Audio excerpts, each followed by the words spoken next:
చందమామ కథ శాప విముక్తి. దండకారణ్యంలో ఒక పెద్ద మర్రి చెట్టు ఉండేది.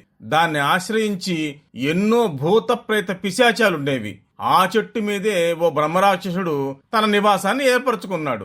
ఆ అడవిలో ఎన్నో ఔషధాలున్నాయి. వాటి గాలి సోకి సోకి ఆ బ్రహ్మరాక్షసుడికి తాను ఆ వికృతాకారం నుంచి విముక్తి పొందాలనే ఆలోచన కలిగింది. ఎవరైనా తనకు దారి చూపించేవాళ్ళు ఉంటారేమోనని అన్వేషిస్తున్నాడు. ఒకసారి శాపగ్రస్తురాలైన ఒక పులి అటుగా వచ్చింది. ఆ పులి కళ్ళలో ఉన్న శాంత స్వభావాన్ని బ్రహ్మరాక్షసుడు గమనించాడు. ఆ పులితో, ఓ వ్యాఘ్రేశ్వర, నా యందు దయ ఉంచి నాకీ జన్మ నుంచి విముక్తి కలిగే మార్గం చెప్పగలవా అన్నాడు. అప్పుడు ఆ పులి, పూర్వజన్మలలో చేసిన చెడ్డ పనుల వల్లే నీకు ఈ బ్రహ్మరాక్షసుడి జన్మ వచ్చింది. నువ్వు నీ పూర్వజన్మలో ఒక పండితుడిగా పుట్టావు. అయితే నీకు వచ్చిన విద్యలను ఎవరికి అందించకుండా, సమాజ శ్రేయస్సుకు వినియోగించకుండా నీ దగ్గరే ఉంచుకున్నావు. ఆ దోషము, భగవంతుడి శాపం కారణంగా నువ్విప్పుడు బ్రహ్మరాక్షసుడు అయ్యావు. నువ్వు ఇప్పుడు ఏదన్నా మంచి పని చేస్తే నీ శాపం తొలగిపోతుంది. ఈ బ్రహ్మరాక్షస జన్మ నుంచి విముక్తి కలుగుతుంది అని చెప్పింది. అప్పుడు ఆ పులితో బ్రహ్మరాక్షసుడు, క్రూర జంతువు అయి ఉండి కూడా ఇంత జ్ఞానం ఎలా సంపాదించావు అని అడిగాడు. దానికి ఆ పులి, నేను ఒకప్పుడు పండితుడిని. అయితే నేను నా గురువుగారి ఆజ్ఞను ధిక్కరించాను. ఆయన నన్ను పులివి కమ్మని శపించారు.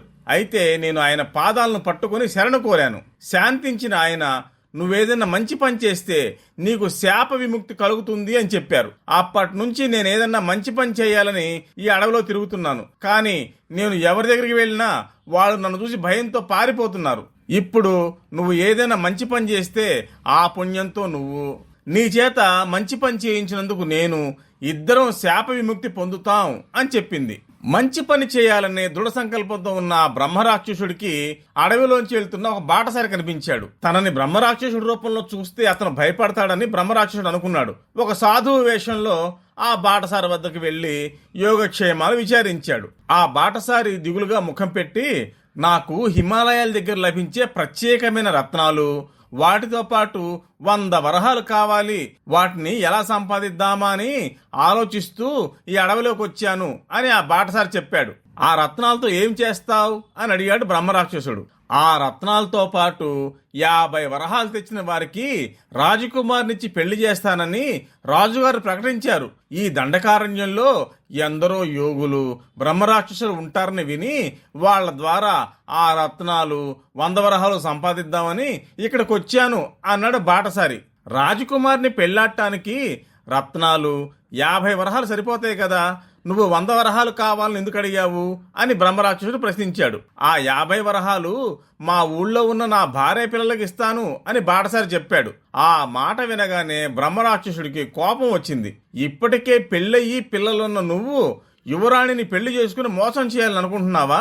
నీలాంటి మోసగాడికి మేలు చేసి నేనింకా పాపం మూట కట్టుకోలేను అని అమాంతంగా ఆ బాటసారిని మింగేశాడు బ్రహ్మరాక్షసుడు.